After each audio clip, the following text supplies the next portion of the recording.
And Dan is on. Let's talk a little bit about the theory of operation for the vacuum control system.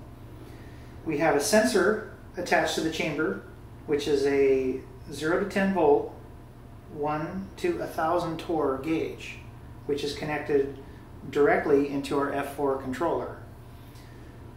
Coming out of the F4 controller, we have another 0 to 10 volt signal, which goes into a transducer that takes 80 psi air and turns it into a varying signal. This air then goes on a standard key bellows valve to control how much the bellows moves up and down and lets the vacuum in or out of the system. So the closed loop system, you can set the pressure you would like, and then it monitors the vacuum gauge and controls the voltage, and using some PID parameters it'll open and close the valve and achieve the vacuum you want.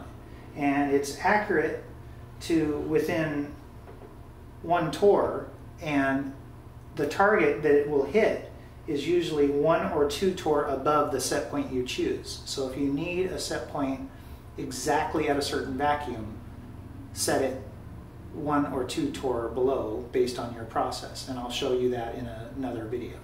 Great. Dan, you said that the vacuum gauge was a 1 to 1,000 torr. Yes. Vacuum gauge? Yes. So we're not going to be able to control vacuum anything less than 1 torr? That is correct. The system will only go down to 1 torr. Okay. You cannot continue to pump to ultimate vacuum of your vacuum pump. You can only pump to 1 torr. Okay. And pressure at sea level? Will change.